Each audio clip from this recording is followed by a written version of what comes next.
이건 공매도가 제기가 되면 너무나도 개인 투자자분들이 불리할 거다. 그 부분에 대해서 좀 어떻게 생각하시나요?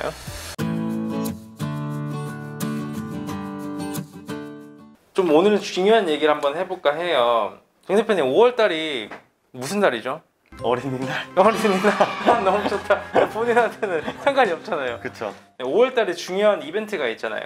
공매도가 이제 재개가 되죠. 그렇죠. 네. 5월달에 이제 공매도가 재개가 됐는데, 오늘은 정 대표님하고 같이 5월달에 진행이 되는 이 공매도 관련된 부분에 한번 이야기를 해볼까 합니다.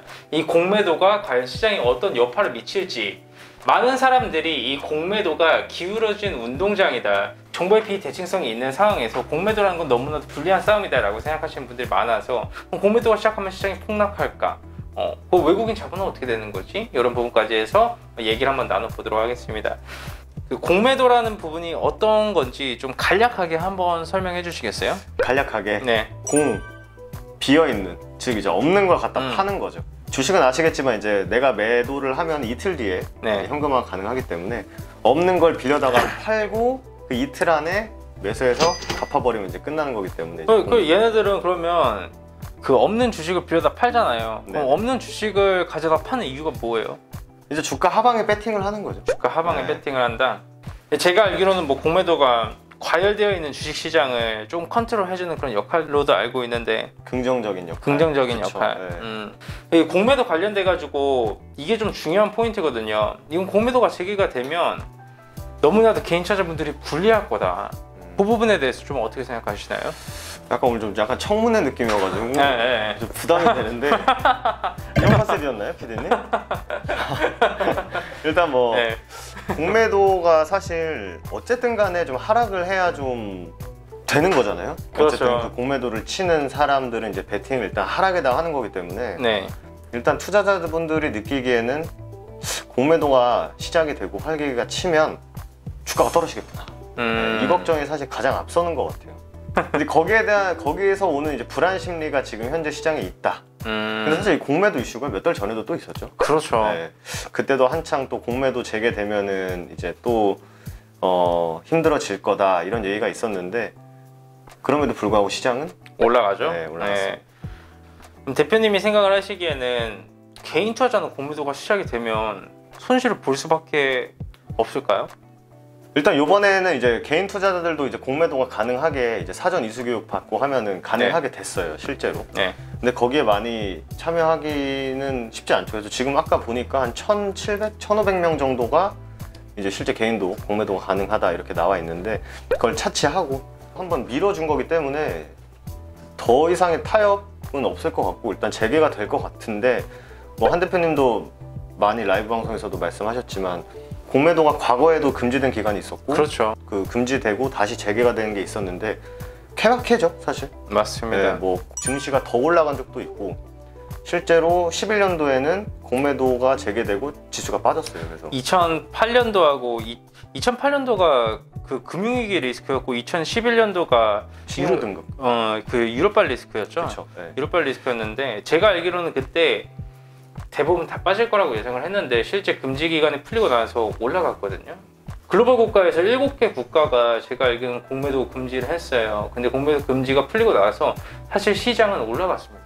공매도로 인해서 시장의 폭락, 뭐 정보의 비대칭성이 없어서 기울어진 운동장이다, 이런 부분이 있을 수가 있는데, 제가 개인적으로 생각을 했었을 때는 공매도가 계속 더 길어지면 사실 그 외국인 자본의 유출도 우리가 좀 우려를 해볼 필요가 있는 것 같아요. 일단 뭐 저는 최근에 지금 인도에서 확진자가 엄청나게 많이 나오고 있는데, 인도 자금들이 많이 빠져나오고 있다고 해요. 그래서 네. 신흥국으로 자금이 들어올 수 있을 거다라는 얘기도 있고, 그리고 사실 공매도라는 게 기관 외국인들도 명분 없이 그냥 냅다 때려버리진 않잖아요. 그렇죠. 예전에 근데 무차익 공매도라고 있었는데 그거는 좀 나중에 한번. 네, 그거는 거의 뭐 네네. 나쁜 사람들이었죠. 네, 그렇죠.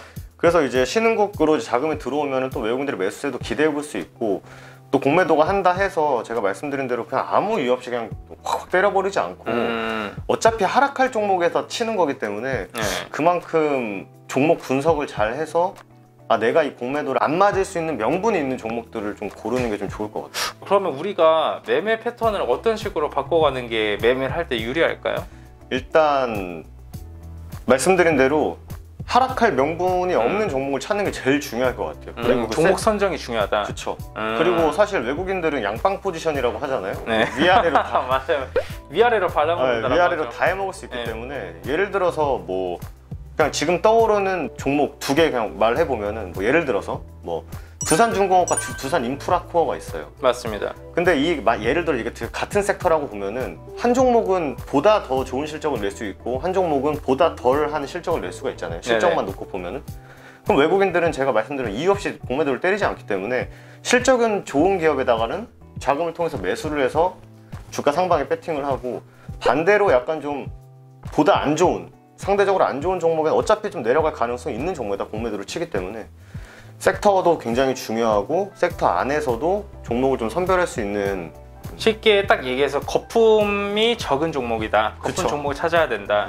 네. 저는 사실 이건 제 개인적인 의견이긴 한데, 대선이 얼마 남지 않은 상황에서 공매도 규제를 이제 다시 진행을 하고 있습니다. 어떻게 보면 지지율 자체가 낮은 상황에서 공매도의 문제점이 사실 무차익 공매도가 문제가 되는 거지, 그냥 공매도는 원래 주가의 이 과열을 잡아주는 거예요. 주식시장이 올라간다라고 해서 다들 좋아하시는 게 있는데 그게 잘못된 생각인 게, 주식시장은 건전하게 조정과 상승을 반복하면서 올라가줘야지 꾸준히 오래 가요. 근데 너무나도 이 과열이 붙어서 올라가는 시장은 무조건 폭락을 동반합니다. 그 폭락이 나아질 수밖에 없는 거예요. 그래서 공매도의 그 순 기능으로만 따졌을 때는 이 과열을 막아주기 때문에 필요한 부분이라고 저희가 생각을 하는 부분이에요. 때로는 이제 유동성도 불러일으켜줄 수 있고. 그렇죠. 대표님이 생각을 하시기에는 그러면 거품이 없는 종목은 어떤 기준점으로 잡는 게 괜찮을까요? 일단 요즘에 종목들의 기초 체력이 굉장히 좀 좋아졌다고 맞습니다. 생각하고, 네, 맞습니다. 옛날에는 진짜 한두 대 맞고 뻗는 그런 선수였다면 지금 한 5대 6대 맞아도 다시 오뚜기처럼 일어나는 시장인 것 같아요. 맷집이 진짜 좋아졌어요. 네. 그리고 뭐 뉴스를 통해서 많이들 보셨겠지만 기업들의 순이익도 굉장히 계속적으로 늘어나고 있기 때문에, 맞습니다. 그리고 뭐 미래, 뭐 신재생, 뭐 뉴딜 이런 업황 쪽에서도 우리나라 기업들이 굉장히 좀 핵심 기술을 갖고 있는 기업도 있기 때문에 아직 저는 그 지수 대비해서 못 따라간 종목들이 있다고 보거든요. 맞습니다. 저희가 맨날 밤에 떠드는 종목들이 있지 않습니까? 그쵸. 이거는 빨리 우리가 지수 대비 혹은 뭐 과거에 받았던 뭐 실적 대비해서 현재 주가가 충분히 저평가되는 종목들이 있기 때문에 저희는 일단은 그런 종목에 우선 집중을 하고 있는 것 같아요. 그런 종목에 집중하자. 그래서 저는 사실 개인적으로 제가 생각을 할 때 이 많은 분들이 공매도라는 거에 다들 좀 두려워하시는 것 같아요. 근데 예시를 들어서 우리가 어렸을 때 너 말 안 들으면 뭐 왕할아버지 잡아가 라고 해서 무서워했는데, 나이가 크게 되면 그 실체를 알게 되고 무섭지가 않게 되잖아요. 공매도라는 거는 코로나 사태 이전부터 계속 진행이 되었었던 시스템이에요. 근데 그런 시스템이 잘못된 부분을 수정을 한다고 하면 숨기는 관점에서는 괜찮은 기능이라고 생각을 하거든요. 그거를 막상 겪어보기 전에는 무섭지만, 그쵸. 막상 겪어보면 그렇게 무서운 것도 아니고, 나중에는 그들의 그 공매도 세력들이 취하는 그 스탠스와 포지션에 맞춰서 그걸로도 역으로 수익도 낼 수 있어요. 이번에 이제 게임스탑 사태가 맞죠, 그렇죠. 이거 공매도가 이렇게까지 나올 수가 없는데 이건 쇼커버링이다. 맞아요. 그래가지고 그런 사례도 있었죠. 이거는 스마트한 사람들이 캐치를 하는 거예요. 내가 노력을 하고 내가 알고 있는 사람이 공매도가 있든 없든 그 순기능만 제대로 발휘를 해준다면 수익을 낼 수 있는 구조는 얼마든지 나와줄 수 있습니다. 장기적으로 계속해서 공매도 자체를 없애버린다라고 하면 메이저들의 자금이 유출이 될 수밖에 없거든요. 그런 리스크가 있기 때문에 공생하는 관계를 만들기 위해서 노력을 해야 되고, 이번 금융위에서 작전했던데요. 공매도, 무차익 공매도 잡아내겠다고. 제도적으로 좀 필요할 것 같아요. 완전 그거는 사실 말도 안 되는 사건이었기 때문에. 그러니까요. 그러니까 약간 좀 처벌을 진짜 그냥 뭐 손반방, 뭐 메릴 린치가 우리나라에서 프로그램을 단타 쳤다고 해가지고 몇 억 때렸는데 걔네들이 하루에 벌어가는 돈이 얼마인데. 그러니까 저 사실 이번 규제는 전 제대로 좀 빡시게 나올 거라고 생각은 하는데, 그런 부분만 좀 잘 해결된다라고 하면 솔직히 무서워할 것도 아니지 않나. 그냥 해프닝이지 않을까. 이 공매도에 대한 우려감이 있는 부분도 또 무뎌질 것 같아요. 네, 그럼요. 줄임이 질문. 네네. 이제 차입해서 주식을 빌려서 산다는 건데, 네. 무차익은 빌리지 않고 파는 거잖아요. 그쵸? 네네. 근데 가지고 있는 게 없는데 어떻게 그걸 팔 수 있는 시스템인 건지. 찍어낸 거죠. 없는 걸 그냥. 그래서 그게 엄청 잘못된 거예요. 엄청 문제가 됐어요. 엄청 문제가 되는 거예요. 그리고 이제 그런 부분에 대해서 소방망이 처벌이 여태까지 이어졌는데 이번 금융위는 이를 갈고 있어요. 포지션과 스탠스를 보니까 그 눈에 말씀드렸다시피 지금 주식시장 잘못 건드리면 지지율 떨어지는 시기여가지고 예민한 부분에 대해서는 강력하게 규제가 들어오지 않을까 합니다. 왜냐하면 주식시장도 저는 개인적으로 이 정치적인 부분이 안 엮일 수가 없다 생각해요. 지금 뭐 그럼요. 다른 어떠한 시장만 봐도 누가 한마디 하니까 바로 그냥 청원 그러니까요. 들어가잖아요. 그럼요. 표 안 주겠다 막 이런 네, 식으로 얘기 나오죠. 이런 식으로 나오기 때문에 정치적으로 연관이 될 수밖에 없고 무차익 공매도를 지금처럼 방치를 하게 되면 내가 그만하겠다는 뜻과 다를 바가 사실 없거든요. 투자자들에 대한 도전이라고나. 그죠. 이거 결투 신청과 다를 거. 네, 싸우자는 거죠 이거는. 네.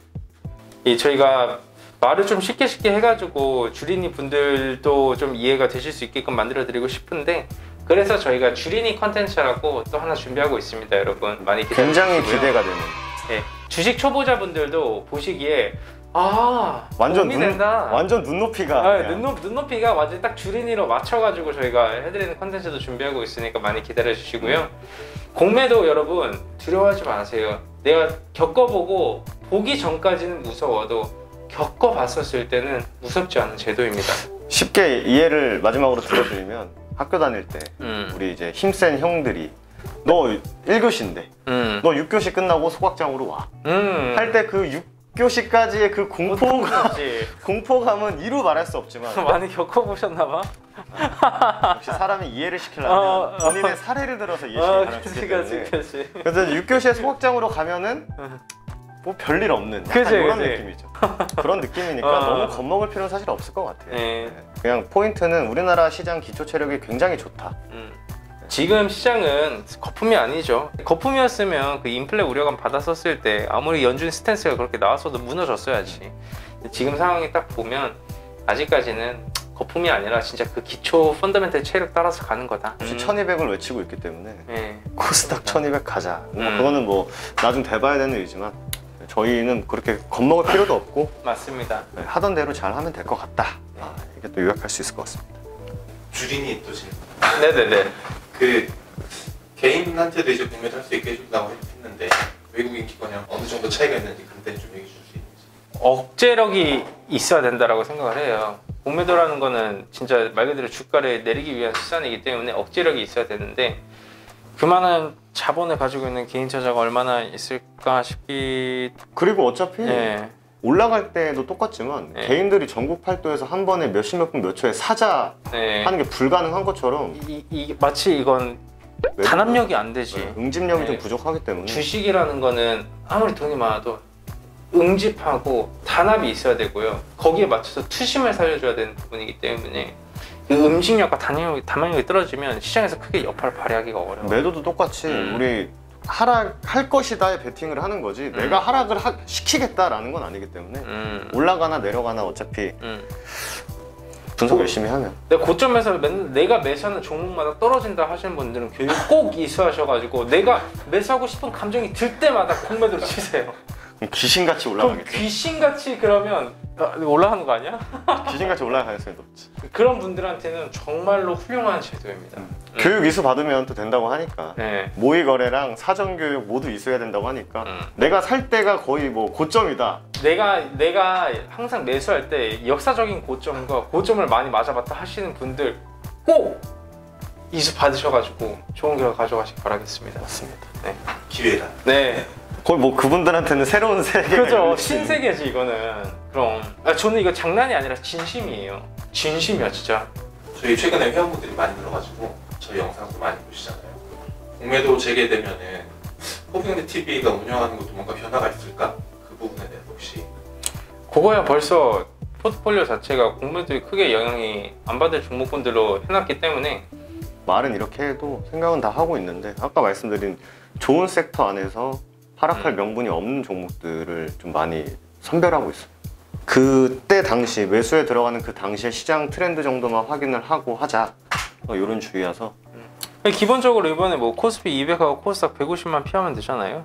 거기 안에서도 돈이 들어가는 종목은 들어가지고 있기 때문에 너무 대형주를 포기하기보다는 선별적으로 잡아가는 게 중요하죠. 이 종목 선정이 거의 100%라고 보시면 됩니다. 마지막 또 마무리를 한번 해볼 텐데요. 공매도 재개되는 것에 대해서 한 줄 평. 한 줄 평? 한 줄로 제 생각을 말하면 승자와 패자가 이제 명확하게 극명하게 좀 나뉠 거다. 시간 투자 안 하고 손 안 대고 코 풀겠다. 약간 그건 이제 2020년으로 끝났고 네, 이제는 진짜 진검승부 느낌이 있지 않을까 생각이 돼요. 예전에 공매도 추종 매매도 꽤 많이 했었었는데 걔네들이 공매도 치는 종목군들 다 리스트업 해놨다가 그걸로 또 역으로 이제 쇼커버 들어올 때 저희가 수익 청산하고 나와준 종목군도 꽤 많거든요. 그래서 실력 있는 사람은 어떤 시장이 와도 흔들리지 않는다. 그런 말씀을 드리고 싶습니다. 코업 이야기 여기까지 마무리하겠습니다. 수고하셨습니다. 감사합니다. 감사합니다.